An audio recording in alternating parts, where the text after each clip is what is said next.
March Madness. Who doesn't love the bracket-busting upsets, like when number 15 Middle Tennessee knocked off number 2 Michigan State in 2016? The buzzer-beater game winners like Chris Dunn's in the 2016 National Championship game. The Cinderella stories like the Loyola Chicago team that reached the Final Four in 2018. And most importantly, filling out brackets. March Madness is a time of pure entertainment and mixed emotions. A time of watching games in class and trying to have the best bracket. I couldn't even possibly fathom the idea of a year without the tournament. However, just last week, on March 12, 2020, for the first time ever, it was announced that the 2020 March Madness tournament was canceled. This could not have come at a worse time for college basketball players who were wrapping up their conference tournaments and were looking forward to either clinching a spot in the tournament or trying to advance and win the national championship. Conference tournament play had already been underway, as a few conference tournaments, such as the West Coast Conference, had already been decided, and these winners had punched their ticket to the big dance. Teams like the Wisconsin Badgers, led by Nate Ravers, and the Virginia Cavaliers, led by Amadi Diakite and Braxton Key, were both coming off an 8-game win streak, and were looking to carry their momentum forward and win their conference tournament. As conference tournament play continued, there had been news that the NBA had decided to postpone their season after it was revealed Rudy Gobert, a star player for the Utah Jazz, had contracted COVID-19. That night, I remember my heart dropped as I realized that nothing was going to be the same after that announcement.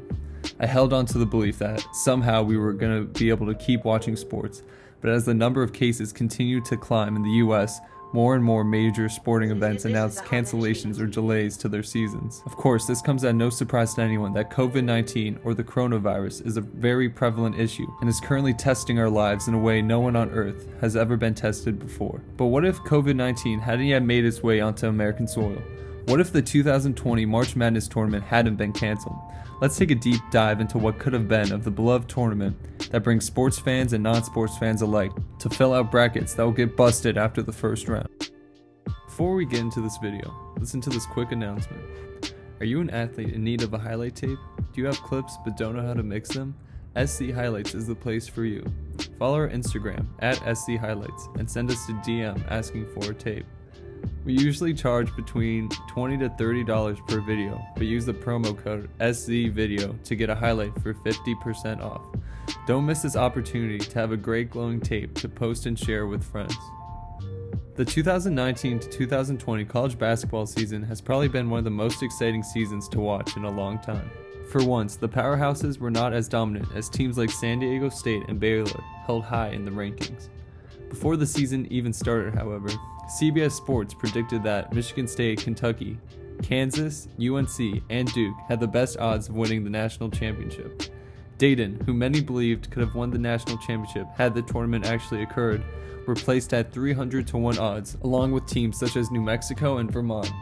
Basically, they were disrespecting Dayton and their star Obi Toppin, who went on to average 20 points per game and shoot 63% from the field. Toppin was recently named the AP Player of the Year, as he led Dayton to a 29-2 record. One of the most interesting storylines we saw was the complete downfall and absence of the UNC Tar Heels, who struggled with injuries and finished the regular season with an abysmal 14-19 record. This was a historically bad season for the Tar Heels, as the last time they finished with a record below 500 was in 2001 when they went 8-20 under head coach Matt Doherty. San Diego State, led by Malachi Flynn, also impressed many collegiate basketball fans, as they were undefeated for most of the season and finished with a record of 30-2. Memphis, with high expectations for head coach Penny Hardaway and projected number 1 pick James Wiseman, ultimately ended up disappointing as Wiseman declared for the draft after playing in just 3 games. This stemmed from Hardaway's payment of $11,500 to Wiseman's mother before he had become the head coach at Memphis. The NCAA, being the NCAA that we all know and love, investigated this payment and ultimately ruled Wiseman to be ineligible, as Hardaway acted as a booster for the University of Memphis and had made an illegal payment according to the NCAA. Despite the NCAA ruling Wiseman ineligible, Memphis played him in the first 3 games. This led the NCAA to suspend Wiseman for an extended 12 games. This hurt the Tigers as they finished 21-10 and 3rd in the American Athletic Conference. Baylor, led by guard Jared Butler, also had an impressive season, as they were consistently ranked as the #1 team in the country. Before we begin making predictions for the actual March Madness, we must analyze which non-major teams would have won their conference. According to the NCAA, these are teams that automatically qualified after either winning their conference tournament or as a result of having the best record in conference play. Vermont, with a record of 26-7, were the winners of the American East Conference. In the American Conference, the automatic qualifiers Cincinnati would have entered the tournament as a 9 seed. In the Atlantic 10, Dayton won their conference as they finished their season on a 20-game win streak. Their only losses had come from a 6-point loss to Kansas and a 2-point loss to Colorado. They would enter the tournament as a 1 seed. Florida State won the ACC as they finished with a record of 26-5 and would enter the tournament as a 2 seed. In the Atlantic Sun Conference, Liberty was announced as the champions as they finished with a record of 30-4. Kansas won the Big 12 as they were coming off a 16-game win streak and would enter the tournament as a 1 seed. In the Big East, we believe Creighton would have defeated Villanova in the Big East Championship and enter the tournament as a 2 seed. In the Big Sky, Eastern Washington won their conference and would enter the tournament as a 15 seed. Winthrop won the Big South with a record of 24-10, and Wisconsin won the Big Ten with a record of 21-10 and entered the tournament as a 4 seed. In the Big West, UC Irvine won their conference and entered the tournament as a 14 seed. The Colonial Conference was won by Hofstra. Conference USA was won by North Texas. Horizon was won by Northern Kentucky. Ivy League was won by Yale. The MAAC was won by Siena. The MAC Conference was won by Akron.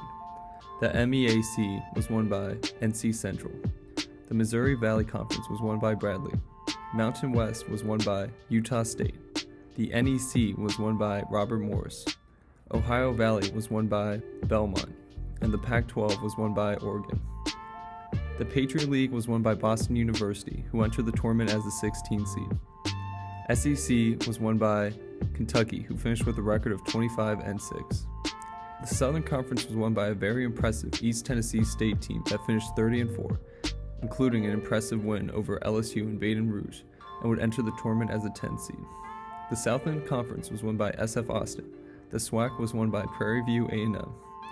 Summit League was won by North Dakota State. The Sun Belt was won by Little Rock. New Mexico State won the WAC, and Gonzaga won the West Coast Conference with a record of 31-2 and would enter the tournament as a 1 seed. An interesting storyline and a sleeper team is Boston University, who was able to win the Patriot League for the first time since they joined in 2013. However, as a result of their record, 21-13, they would most likely have been a 16th seed, with a very small chance of winning their first game in the tourney. And I say a very small chance just to trigger any Virginia fans who are watching. In order to best visualize how March Madness would have gone down had it not been cancelled, we created a full 64-team bracket to try and analyze who would go on and eventually win the Big Dance. In the Midwest region, we have the Kansas Jayhawks against the Boston University Terriers, and let's be honest, Kansas, led by Devin Dotson, wins this one easily. We decided that if Nico Mannion had a strong performance from the field, Arizona would defeat USC and advance to the round of 32.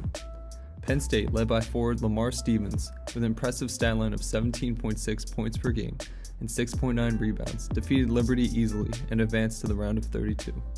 Despite a 19-game win streak, New Mexico falls to Oregon, who uses their experience in big games to win their first of the tournament. Despite BYU defeating Gonzaga in the regular season, the surprising Rutgers Scarlet Knights, who were 16-5 at one point this season, are able to beat out BYU and advance to the second round. Villanova easily takes down Hofstra. We predict that in our bracket, East Tennessee State would have upset LSU, as they had previously beat LSU in Baton Rouge by a score of 74-76 in December. Creighton, led by guard Tyshawn Alexander, knocked North Dakota State out of the tournament. In the round of 32, Kansas defeats Arizona despite a late comeback by the Wildcats. Oregon, a team who has been very inconsistent throughout the year, defeated Penn State in a very close game and advanced to the Sweet 16. Rutgers pulls off a huge upset over Villanova as Ron Harper drops 23 points. They had recently defeated Maryland by a score of 78-67 and used their momentum from that Maryland game to edge out Villanova. Creighton wastes no time knocking out the Buccaneers and they advance to the Sweet 16. Unfortunately for Oregon, they haven't looked like a superior team and one capable of beating a team like Kansas, as Kansas wins this one easily.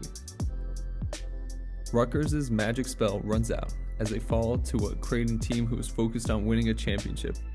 Well, the Kansas Jayhawks get in their way and send them packing as they advance as head coach Bill Self gets ready to coach in his fourth Final Four game in 17 years as head coach. Kansas has its sights set on their first national championship in 12 years.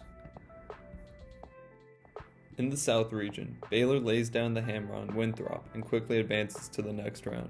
We have Florida defeating an Arizona State team that hadn't been a ranked team all season. At first glance, you may assume that Butler would have easily won this game. However, look closer and you'll see that Stephen F. Austin finished 28-3 with a win over Duke in overtime in the regular season.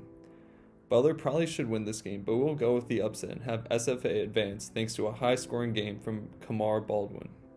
We got the SEC champions defeating Bradley easily and advancing. I cannot say enough about the prowess of this Illinois basketball team, who have impressive wins over a ranked Michigan team as well as Penn State and Iowa.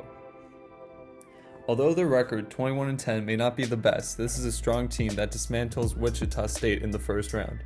North Texas is no match for a Cassius Winston-led Michigan State team, who are hungry for a national championship victory. Next we have Iowa versus Utah State. Iowa with All-American Luke Garza cannot defeat the Aggies, who notched wins over Florida, San Diego State, and LSU in the regular season. The Aztecs dominate out the gate and send Belmont home in an impressive victory. A questionable Florida team cannot come back from a late first-half deficit and fall to the Bears as Baylor reaches the Sweet 16. Auburn stays on course as they take down Stephen F. Austin as SFA misses the game-tying three-pointer. The Fighting Illini hadn't beaten the Spartans in the regular season. They had lost by 20 in their first matchup and lost by just 1 point in their most recent game. That all changes as the Illini continue their run and take down those Spartans, sending Cassius Winston home. Although Utah State defeated the Aztecs in the regular season, an incredible shooting performance by Flynn helps the Aztecs advance to just their third Sweet 16 ever. In the Sweet 16, Samir Daughtry helps spark a 10-point run, ultimately the deciding factor as the Tigers edge out Baylor and bring an end to Baylor's impressive season. The Illini's run comes to an end as the red-hot San Diego State Aztecs advance to their first ever Elite Eight. The Aztecs thought to themselves, why stop there, as they knock off Auburn and advance to the Final Four. In the East region, Dayton and Obi Toppin easily advance as they take down Siena. Colorado dropped 5 straight games to end the season despite an impressive victory over Oregon earlier in the season. Cincinnati is able to edge out a cold streak in Colorado team and advance. Ohio State, led by Caleb Wesson, defeats the Ivy League champions and advance. Wisconsin is able to knock out a pretty good Vermont team thanks to an impressive performance from Micah Potter, allowing Badgers fans to reminisce about the Frank Kaminsky days. Texas, led by Matt Coleman III, comes back from a 10-point deficit, and they take down the American Athletic Conference winners. Duke doesn't choke for once and wins big over the Anteaters. Texas Tech lost 4 straight to finish their season, and that losing streak extends with a tough loss to Michigan. Let's be honest, FSU isn't losing to Eastern Washington. They advance as well. Cincinnati can't keep up with the Flyers as Dayton advances to their first Sweet 16 since 2014. Wisconsin beat the Buckeyes in both matchups this season, and they continue that streak as they advance. Duke is Duke and beats the Longhorns easily. FSU's Devin Vassell is the difference maker as the Seminoles advance. What if I told you that the streaking Wisconsin Badgers were finally able to reach the Elite Eight after defeating Dayton? Obi Toppin, who has been unstoppable all season, is finally locked down by Wisconsin's defense as the Badgers advance. Duke beat FSU in the regular season as the Seminoles exact their revenge and they advance. Wisconsin can't contain FSU's offense as they fall flat and allow FSU to advance to their first Final Four since 1972. In the West region, Gonzaga gets out in front of Prairie View and never looks back as they quickly advance. The Mountaineers, who are putting together a solid team for next year at the moment, hadn't beaten Oklahoma in their 2 matchups this season, and nothing changes as the Mountaineers exit early. Louisville played at home to Akron in November and won by 6. Akron takes advantage of the neutral site and upsets a Cardinals team that went 3-4 in their final 7 games. Virginia, coming off an 8-game win streak, takes down Robert Morris.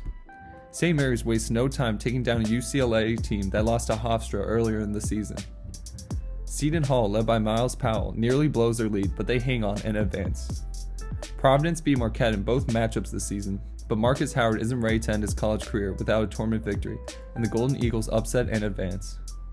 Maryland lost 3 of their last 5, but they were able to rally behind Jalen Smith and Anthony Cowan to advance to the second round.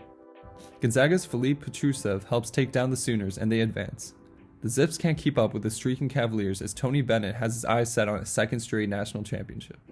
Seton Hall has impressive wins over Maryland, Butler, and Villanova as they take down St. Mary's and advance. Marcus Howard gets shut down and Maryland is able to advance to their first Sweet 16 since 2016.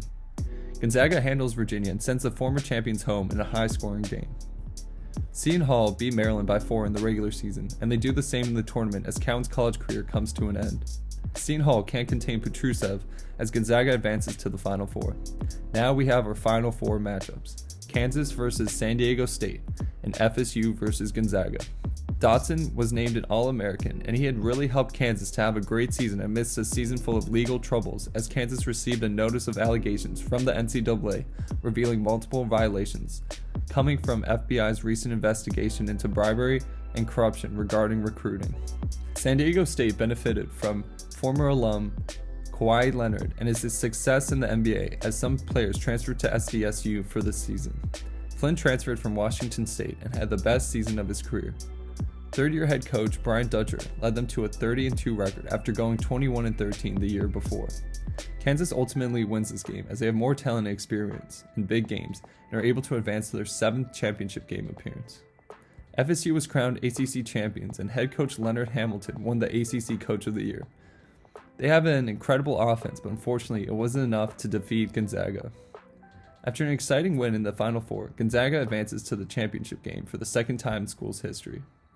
The previous time came when they were defeated by UNC in a 71-65 win by the Tar Heels in 2017. Despite strong efforts from Dotson, Gonzaga ultimately wins the 2020 March Madness tournament, winning their first ever national championship. Philippe Petrusev wins the NCAA Tournament Most Outstanding Player award after averaging 19 points per game in the tournament and stepping up in a huge way. Although this tournament will never happen, it's interesting to try and figure out what would have happened if it had occurred. My guess is as good as anyone's, as March Madness is always very unpredictable. If you're still watching, we would like to say thank you and make sure to subscribe if you're new to our channel. Please comment any ideas or stories you would like us to cover.